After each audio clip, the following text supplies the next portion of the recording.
नमस्कार, जनतंत्र टीवी देख रहे हैं आप। मैं हूं आपके साथ कोमल गंगा। मिशन 2022 के तहत यूपी का किला फतेह करने के लिए सभी पार्टियां अपनी अपनी रणनीति बना रही है और कांग्रेस ने अब मुस्लिम वोटों के लिए सपा के खिलाफ खुलकर मोर्चा खोलने की तैयारी कर ली है। 2022 यूपी विधानसभा चुनाव में कांग्रेस हर वो दांव चल रही है जिससे सपा के मुस्लिम कोर वोट बैंक में सेंध लगा सके और इसी रणनीति के तहत कांग्रेस 16 सूत्रीय संकल्प पत्र हर शुक्रवार को जुमे की नमाज के बाद मस्जिदों के बाहर बांटेगी, जिससे वो अपनी बात को मुसलमानों के घर तक पहुंचाए।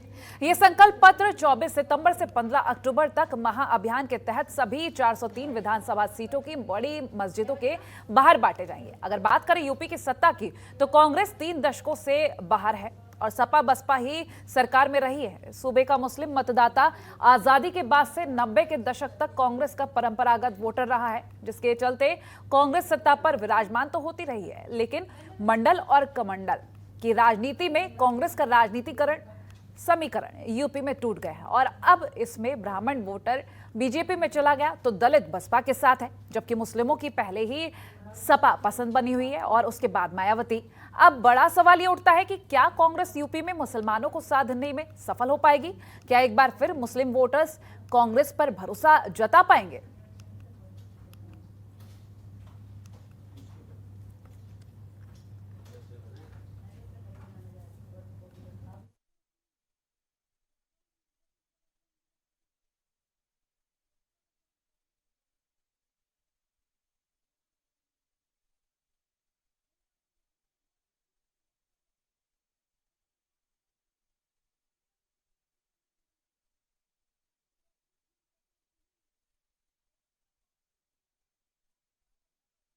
तो कर रहा है अब कांग्रेस की तरफ से ये जो संकल्प पत्र बांटे जाएंगे मुसलमानों को लुभाने के लिए 8,500 ये जो पत्र हैं हर जुमे की नमाज के बाद बड़ी मस्जिदों के बाहर बांटे जाएंगे। क्या मुस्लिमों को रिझा पाएंगे? हमारे साथ खास पैनल जुड़ रहा है इसी पर चर्चा के लिए। बीजेपी प्रवक्ता कृष्ण मोहन पांडे, कांग्रेस नेता शाहनवाज आलम जुड़ रहे हैं, सपा प्रवक्ता कपिल श्रीवास्तव। सबसे पहला रुख कर लेते हैं हम कपिल जी का। कपिल जी, सपा के जो पहले से वोटर्स रहे उनको साधने की कोशिश की जा रही है। हालांकि कांग्रेस 3 दशकों से सरकार में नहीं रही, लेकिन अब कोशिश यही की जा रही है कि अपनी खोई हुई जमीन तलाशी जाए और इसी को लेकर अब जुमे की नमाज के बाद जो बड़ी मस्जिद है उसके बाहर है ये संकल्प पत्र बांटे जाएंगे। क्या लगता है आपको, साध पाएंगे? क्या ये जो 16 सूत्रीय संकल्प पत्र है काम कर पाएगा?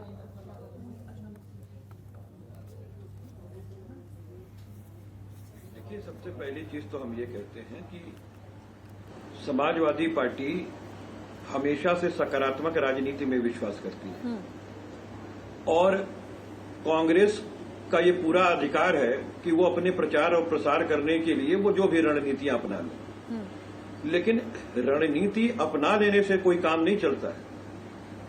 अगर आपका संगठन उत्तर प्रदेश में बहुत मजबूत स्थिति में होता और आप बांट रहे होते तो एक उसका असर दिखाई देता है।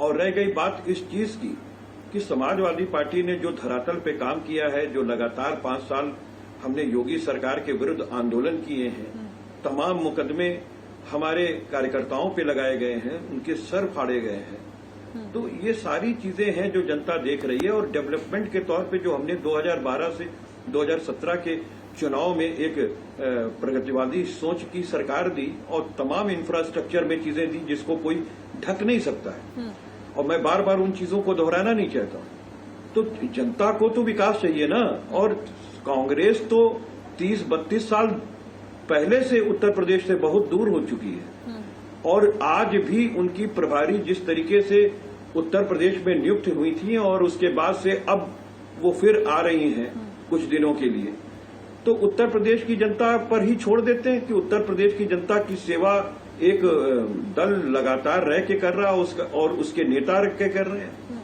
हमारा चेहरा घोषित है कि कौन मुख्यमंत्री बनेगा।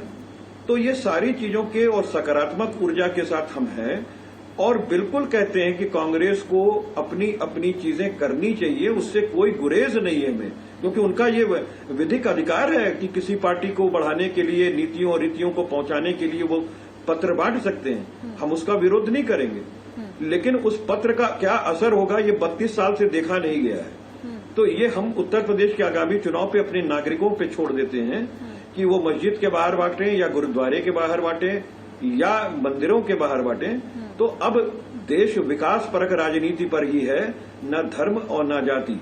विकास ही इस समय देश के नागरिकों के लिए प्रथम है, उत्तर प्रदेश के नागरिकों के लिए प्रथम है। ठीक है, चलिए बीजेपी प्रवक्ता कृष्ण मोहन पांडे के पास चले थे। कृष्ण मोहन जी, संकल्प पत्र 16 सूत्रीय जो ये बांटा जाएगा, इसमें कई सारी ऐसी चीजें हैं, शायद कई लोग इसका इंतजार भी कर रहे हो, लेकिन अगर हम बात कर रहे हैं इस संकल्प पत्र को लेकर, तो मुसलमानों को खासतौर पर साधने की कोशिश की जाएगी और 8,500 ये संकल्प पत्र हर जुमे की नमाज के बाद बांटे जाएंगे। लेकिन अब बड़ा सवाल ये उठ रहा है कि किस तरह से काम आएगा, क्या जनता समझ नहीं पाएगी? क्योंकि ये 16 सूत्रीय जो संकल्प पत्र है, वाकई में हो सकता है कुछ लोग इनको माने भी। क्या कुछ कहना चाहेंगे?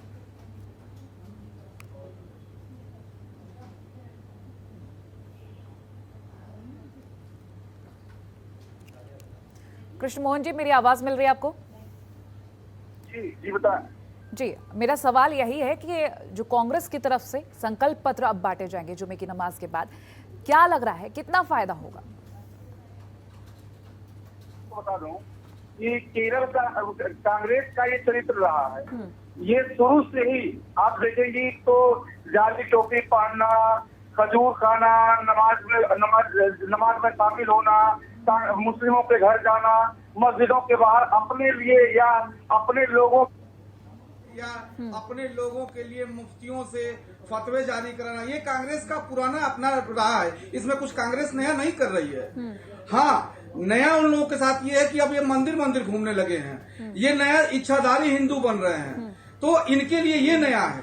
बाकी दूसरी बात की मतलब इससे कितना फायदा होगा, तो इस देश का मुसलमान अच्छी तरह समझ चुका है कि उसका बेहतर तरीके से हितैषी मात्र भारतीय जनता पार्टी है, और उसके लिए अन्य तरह के ढेर सारी सुविधाएं भारतीय जनता पार्टी मुस्लिमों के लिए दे रही है। जो भी एक नागरिक के तौर पर, जो एक भारतीय नागरिक को, सामान्य नागरिक को व्यवस्था उपलब्ध है, वही सुविधा इस देश के मुस्लिम को भी उपलब्ध है। परंतु इसके पूर्व में मुस्लिमों को मात्र वोट बैंक के रूप में कांग्रेस पार्टी यूज करती रही है, और उसका ये चरित्र रहा है। तो इसमें कोई फायदा होना, देश का मुस्लिम समझ चुका है कि कौन उसके साथ है और कौन नहीं है। कांग्रेस का इस देश से सुपड़ा साफ होने वाला है, और उत्तर प्रदेश में तो वैसे भी सुपड़ा साफ हो चुका है। चलिए, हमारे साथ कांग्रेस नेता शाहनवाज आलम भी जुड़े हुए हैं। शाहनवाज जी, आपसे सवाल, ये जो मुसलमानों को साधने की कोशिश की जा रही है, वाकई में क्या काम करेगा? क्या 3 दशकों से जो सरकार नहीं बन पाएगी? खोई हुई जमीन मिल पाएगी इन संकल्प पत्रों से? ये जो संकल्प पत्र हमने बनाया है, ये पूरे प्रदेश में दौरा करके, लोगों से बातचीत करके, लोगों से राय मशवरा करके बनाया गया। ये वो मसले हैं जो मुसलमानों के बीच सबसे ज्यादा अहम है। ये वो मसले हैं जो पिछले 30 साल से उनके सामने खड़ा किए गए हैं कॉन्शियसली। उन्होंने जिनको वोट दिया, जिस समाजवादी पार्टी को, जिस बसपा को, उसने समय रहते उन मसलों को हल नहीं किया। धीरे धीरे वो मसले बड़े होते गए, और अगर आप संकल्प पत्र को देखेंगे तो इसमें हमने अल्पसंख्यकों के सुरक्षा के सवाल से लेके विकास, शैक्षिक विकास से लेकर के आर्थिक विकास तक पे हमने बात की। वैसे हमको ये नहीं समझ में आ रहा है कि किसी को इससे क्या आपत्ति हो सकती है कि अगर हम हर मंडल में एक यूनानी मेडिकल कॉलेज खोलने की बात करें, इसमें किसी को क्या दिक्कत हो सकती है कि हम बुनकरों को फ्लैट रेट पर बिजली दें? इसमें किसी को क्यों आपत्ति होनी चाहिए कि जो कांग्रेस पार्टी के जमाने में जो कटाई मिले थी, जिसको बंद कर दिया गया, उनको हम दोबारा खोल दें? इससे किसी को क्या आपत्ति हो सकती है कि वो लोग जिनको इलाहाबाद हाई कोर्ट ने बरी कर दिया है, ये कहते हुए कि इनके खिलाफ कोई चार्ज नहीं बनता है, उसको हम कंपनसेट करें? ये तो किसी भी एक वेलफेयर स्टेट में किसी भी सरकार की जिम्मेदारी होनी चाहिए, ये तो कॉन्स्टिट्यूशनल जिम्मेदारी है। तो ये जो 16 बिंदु है, अगर हम कह रहे हैं कि मुजफ्फरनगर दंगे का या किसी भी दंगे का जो पिछले सालों में हुए हैं उसकी जांच हो जाए, तो किसी को क्या आपत्ति होनी चाहिए? हम इससे बात कर रहे हैं कि हम दलित छात्रावासों की तरह हर जिले में अल्पसंख्यक छात्रों के लिए मौलाना आजाद छात्रावास खोलेंगे, जिसमें किसी को क्या आपत्ति होनी चाहिए? जिनको आपत्ति हो रही है दरअसल चाहते ही नहीं है कि मुसलमान इस मुल्क में जिंदा रहे, पैर पे चलने लायक रहे, सर उठा के चलने लायक रहे। शाहनवाज जी, ये जो संकल्प पत्रों की आपने बात कही, ये जो संकल्प पत्र बांटे जा रहे हैं, हर किसी का सवाल कि अब इन संकल्प पत्रों की ऐसी क्या जरूरत आन पड़ी कि सिर्फ मस्जिदों के बाहर जाकर इन संकल्प पत्रों को बांटा जाएगा हर जुमे की नमाज के बाद? कोमल जी थोड़ा सा रोकना चाहूंगा, भाई इतना मैं बता देना कि ये कांग्रेस की तरफ से मुस्लिम कृष्ण मोहन जी पहले बात पूरी हो जाने देते, फिर मैं आपके पास आती हूँ। ठीक है कृष्ण मोहन जी, आती हूँ मैं आपके पास, पहले शाहनवाज जी की बात पूरी होने देते हैं जी। देखिए, माइनॉरिटी कांग्रेस किसके बीच काम करेगी आप खुद बताइए, कॉमन सेंस से। ईसाइयों के बीच काम करेगी, सिखों के बीच काम करेगी, मुसलमानों के बीच काम करेगी। हमारे यहाँ दलित कांग्रेस है, वो भी अपना संकल्प पत्र जल्दी ला करके दलितों के बीच जाने वाले हैं। हमारे यहाँ ओबीसी कांग्रेस है, उसके तरफ से दस्तावेज तैयार हो रहा है, वो ओबीसी के बीच जाएंगे। महिला कांग्रेस है, महिला के बीच जाएंगे। आदिवासी कांग्रेस है, आदिवासी कांग्रेस के बीच जाएंगे। अभी फिशरमैन कांग्रेस है, हमारा मछुआरा कांग्रेस, उनका आंदोलन चलने जा रहा है। तो माइनॉरिटी कांग्रेस कहाँ बैठेगी? माइनॉरिटी के लोग कहाँ जाते हैं इबादत करने, कहाँ इकट्ठा होते हैं? ठीक है, आप बने रहिए हमारे साथ। कृष्ण मोहन जी की भी बात सुन लेते हैं। जी कृष्ण मोहन जी। जी कोमल जी, मैं यही कहना चाहूंगा कि ये इनके पार्टी का विषय है, वो लोग किस तरह से किसके पास जाते हैं वो जाएं, और अच्छी बात है, हर व्यक्ति को अधिकार है, वो अपने अपने अपने संगठन के हिसाब से अपनी बातें पहुंचा सकता है, ये उनका अधिकार है। परंतु मैं इसमें एक बात जोड़ना चाहूंगा कोमल जी कि ये कांग्रेस, भारतीय राष्ट्रीय कांग्रेस के पहले से भी ये तुष्टीकरण की नीति शुरू से चलती आ रही है कि मुस्लिम को टारगेट करके कि एक मुस्लिम बड़ा वोट बैंक है, उसको अपने पाले में लाया जाए और बाद में वोट लेकर उसको उसके उसी हाल पे छोड़ दिया जाए। आपको याद होगा, आप देख लेंगे, इस देश के सच्चर कमेटी रिपोर्ट उठा के देख ली जाए तो मुस्लिमों की दयनीय स्थिति करने में कांग्रेस का भी सही योगदान रहा है। 70 वर्षों में इन्होंने कांग्रेस मुस्लिमों के लिए कुछ नहीं किया, सिर्फ और सिर्फ तुष्टीकरण की राजनीति कर उनको वोट बैंक बना के उनसे वोट लिया, लेकिन प्रतिनिधित्व के नाम पर शून्य, आज तक कोई शून्य प्रतिनिधित्व नहीं मिला।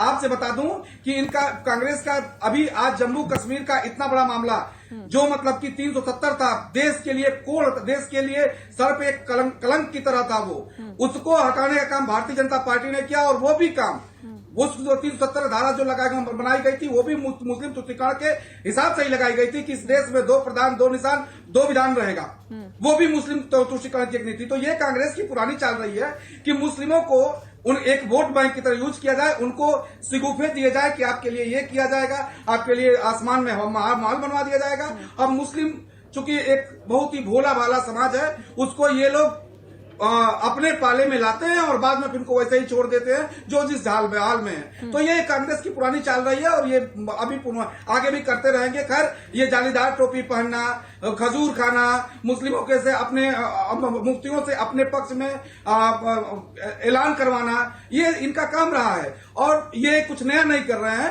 हाँ, थोड़ा सा कुछ नया हो रहा है आदरणीय राहुल गांधी जी द्वारा, आदरणीय सोनिया जी द्वारा, प्रियंका जी द्वारा, कि जो नया ये इच्छाधारी हिंदू बने हैं, घूम घूम के मंदिरों तक जा रहे हैं, ये बड़ा विषय है। परंतु यदि ऐसा कर रहे हैं तो ठीक है, इस देश की जनता जानती है, इस देश का मुस्लिम समझ चुका है कि अब उसका हित मात्र और मात्र भारतीय जनता पार्टी में ही निहित है, और भारतीय जनता पार्टी के साथ बहुत बड़ा एक मुस्लिम वर्ग जुड़ रहा है। और माननीय आदरणीय नरेंद्र मोदी जी और उत्तर प्रदेश के यशस्वी मुख्यमंत्री आदरणीय योगी आदित्यनाथ जी के पर विश्वास कर रहा है और भारतीय जनता पार्टी के साथ जुड़ रहा है, और पुनः एक बार भारतीय जनता पार्टी उत्तर प्रदेश में पूर्ण बहुमत की सरकार बनाने जा रही है। ठीक है, आप सभी बने रहिए हमारे साथ। ब्रेक के लिए रुक रहे हैं यहाँ पर, ब्रेक के बाद लौटेंगे तो बात करेंगे कि किस तरह से ये संकल्प पत्र आगे काम करेगा। लेकिन रुक रहे हैं यहाँ पर एक छोटे से ब्रेक के लिए। ब्रेक के बाद एक बार फिर से चर्चा को आगे बढ़ाएंगे और सीधा रुख करेंगे सपा प्रवक्ता कपिल श्रीवास्तव जी का। कपिल जी, आपने शाहनवाज जी की बात सुनी ली होगी। उन्होंने कहा कि हमने ये संकल्प पत्र जो जारी किए हैं इसमें कई मुख्य तथ्य भी हैं कि अल्पसंख्यकों को किस तरह से रखा जाए। उन्होंने तमाम सरकारों की भी बात कही कि किस तरह से अल्पसंख्यक रह रहे और रहे थे। अगर विकास को लेकर बात कही जाए तो अगर मुख्य फोकस जो किया गया है वो अल्पसंख्यकों को लेकर किया गया है, उनके भविष्य को लेकर किया गया है कि किस तरह की सुविधाएं दी जाएंगी, चाहे सपा हो, बसपा हो या फिर बीजेपी हो, तमाम दलों को लेकर उन्होंने सब बातें रखी हुई। क्या कहेंगे, आपने सुनी लिया होगा।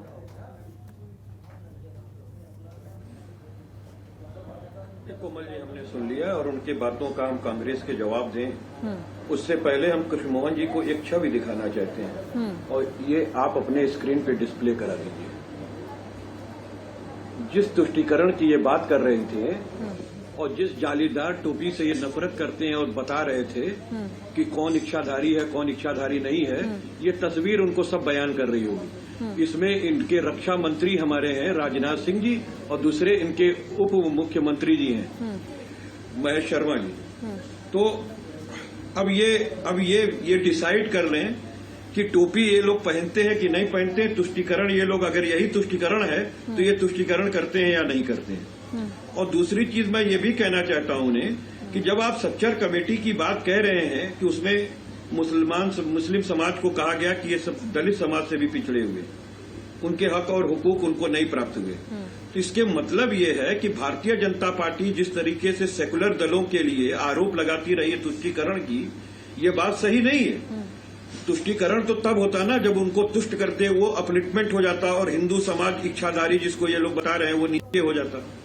तो दिक्कत इस बात की है कि अब कपिल श्रीवास्तव हो, चित्रगुप्त वंशी, वो उनको भी ये सर्टिफिकेट दे देंगे और आलम साहब के लिए तो कोई बात ही नहीं। चलिए कोई बात नहीं भाई, लेकिन हम एक बात ये कह रहे हैं कि इनको ये सोचना चाहिए ना कि देखिए लबोलबाब ये है कि आप अपनी भाषा शैली में और भ्रम में इस देश और प्रदेश को कृष्णमोहन जी कायदे से मत फंसाइए और इस देश को जातिवाद और धर्मवाद में मत बांटिए। मैं तो एक बात कह रहा हूं, आपने तो किसी के लिए काम नहीं किया। और रह गई बात कांग्रेस की, तो कांग्रेस जो संकल्प पत्र का वादा इनका लेकर के जाना चाहती है और कुछ अपने संकल्प को लेकर के अल्पसंख्यकों के बीच में जाना चाहती है, तो हम तो वेलकम कर रहे हैं कि जाइए। इसलिए हम वेलकम कर रहे हैं कि जो कोई तथ्य हमसे छूट जाएगा जो हम नहीं बता पाएंगे, अगर कांग्रेस बताती है तो भी वो हमारा ही काम कर रही है।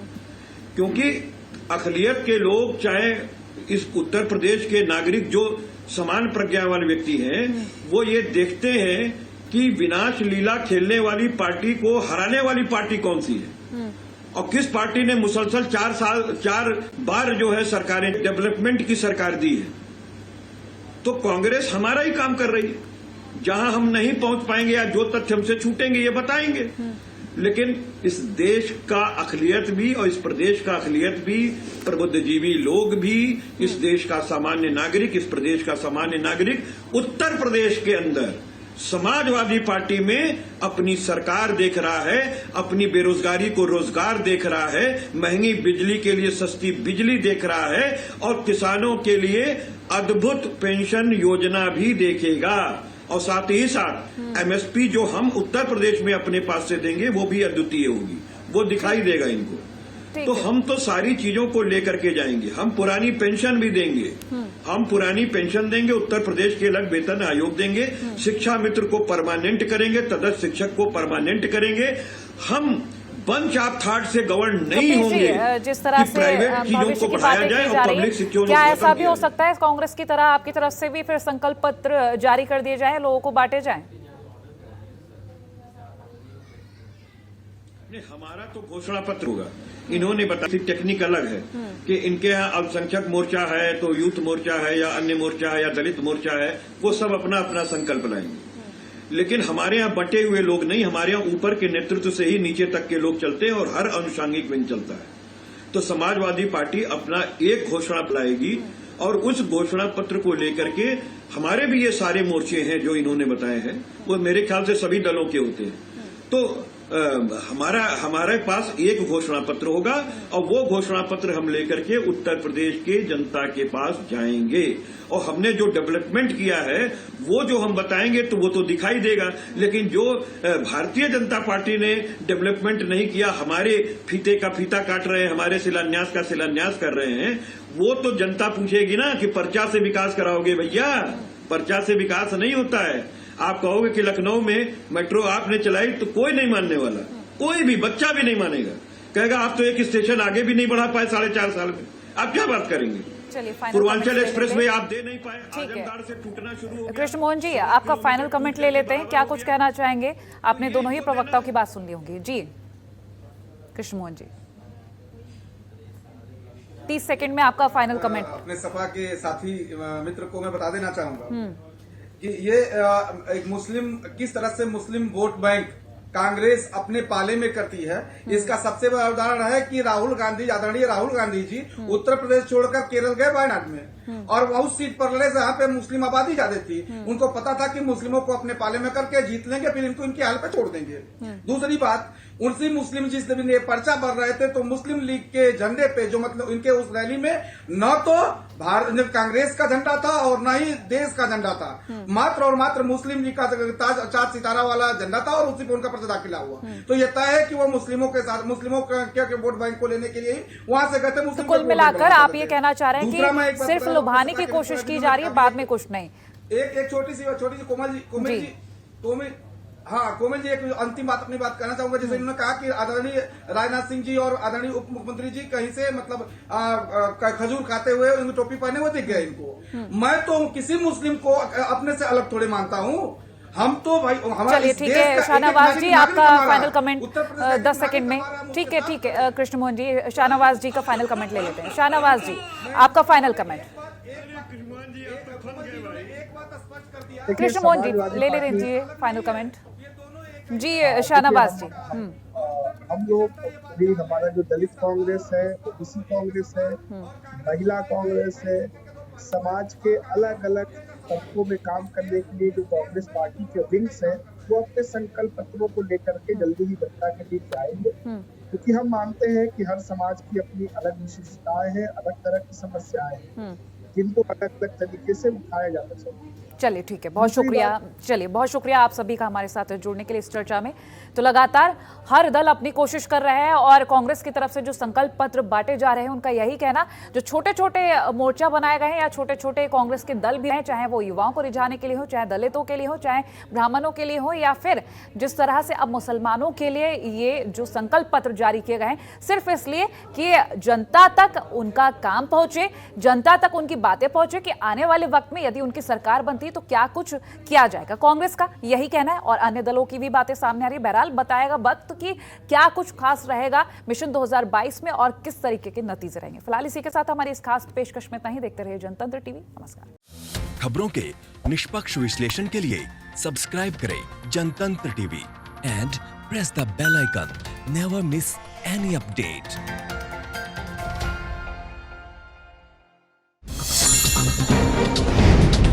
डाउनलोड कीजिए जनतंत्र टीवी ऐप को, जो कि अवेलेबल है गूगल प्ले और ऐप स्टोर पर। अधिक जानकारी के लिए अभी डाउनलोड करें।